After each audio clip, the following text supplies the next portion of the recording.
they are not going to create any problem. Hey guys, welcome back to the channel. Fabrizio Romano here as always to keep you posted on the transfer market. Today guys, we have to touch on Matheus Cunha, Jonathan Tah, Morgan Gibbs-White, and also something to say, of course, on the topic of the moment, Xabi Alonso. Let's jump into it together.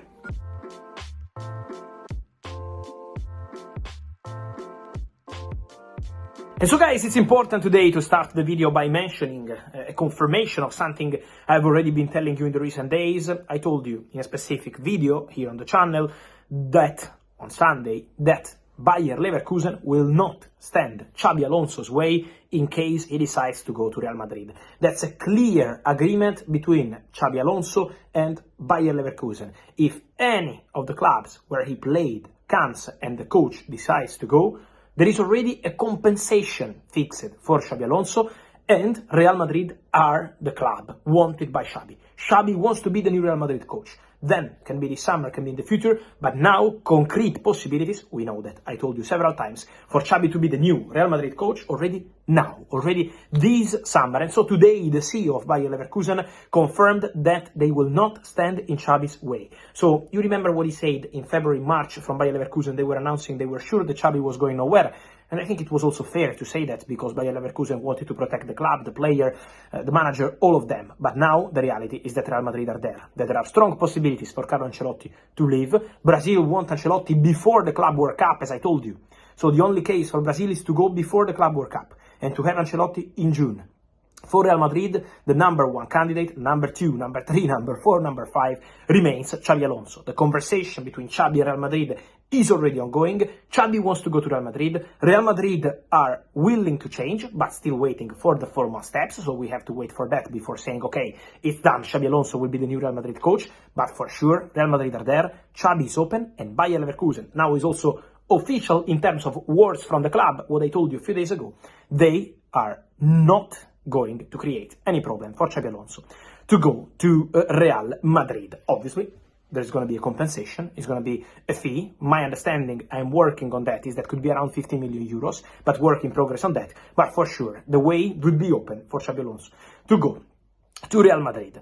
Another point, guys, is on Jonathan Tah. Today is an important day in terms of official statements coming from Bayer Leverkusen, because we mentioned Xabi Alonso, but one of the crucial players of the Xabi Alonso era at Bayer Leverkusen, winning the title 1 year ago, and a really important player also for the German national team, is Jonathan Tah. Jonathan Tah today confirmed in a public statement that he's going to leave Bayer Leverkusen as a free agent. That was already clear. I told you several times since August it was clear that the player wanted to go, the player wanted to try something different, didn't even start any negotiation with Bayer Leverkusen to extend the contract, so it was not even the case to extend. But today, Jonathan Tah, for the very first time, said, I'm going to leave.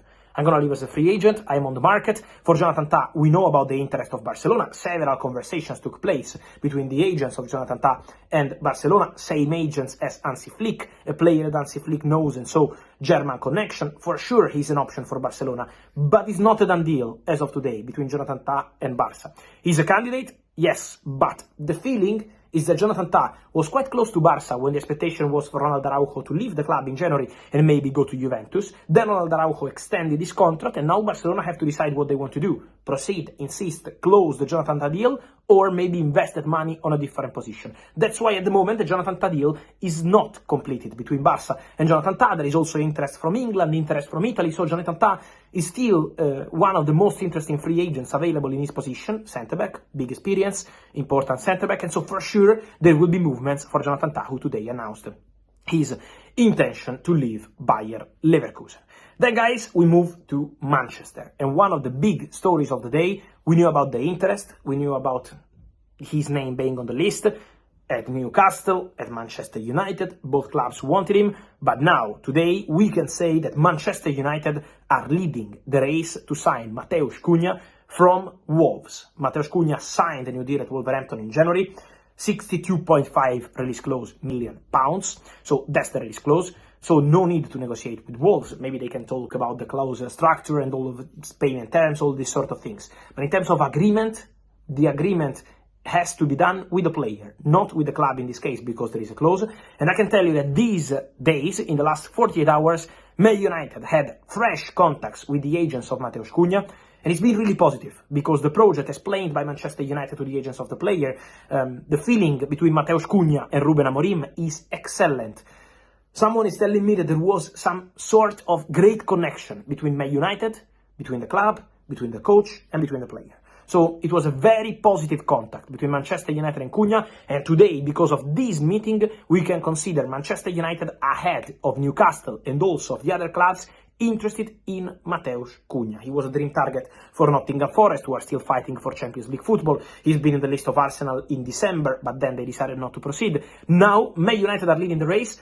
My understanding is that Man United will push to get this deal done soon in the market. So I don't expect Cunha to be one of the cases that we will discuss July, August, till the final days of the market. I think Man United will try to be fast. Man United want to anticipate the other clubs. Financial fair play is a point. So for sure, Man United will have to assess the details of the story, make sure they can find a way in the right moment. So for sure there will be movements in this Matheus Cunha story very soon, but the movements have already started on player side, because Manchester United had a very good contact, and Matheus Cunha is a strong candidate to become a new Manchester United player. So conversations advancing.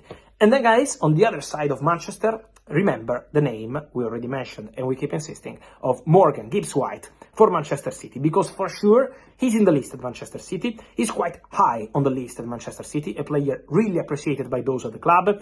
Ugo Viana, the new upcoming director at Manchester City, really appreciates the player, was already following him years ago. So he's in the list at Manchester City. He's a Premier League proven player. He's still a really important player for Nottingham Forest, so it's not going to be an easy deal. It's not going to be any cheap deal. So it's going to be a tough one in terms of negotiations. But in terms of interest, Gibbs-White is on Manchester City list, also because we know they like Florian Wirtz. I was here weeks ago telling you about Man City dream target Florian Wirtz, but I also told you Bayern will be there, Bayern Leverkusen are offering a new contract, so the Wirtz case is going to be quite complicated for all parties involved. It's not an easy one, and really depends on the player.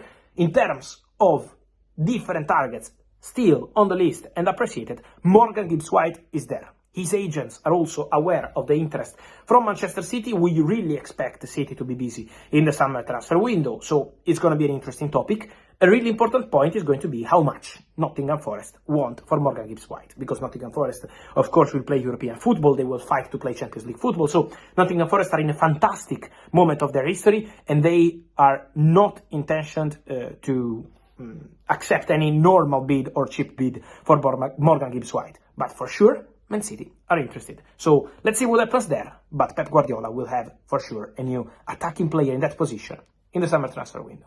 And so guys, let me your thoughts on all these stories. For sure, Matheus Cunha, Manchester United, what's your feeling on that? But also, Jonathan Tye, a free agent, Barca, any other club, which club should go all over this? And then all your opinions, guys, also on Xabi Alonso, Carlo Ancelotti, and all the rest. I wait for your opinion here in comments. Remember, guys, to like this video, turn on the notification bell, subscribe to the channel. See you soon. Ciao.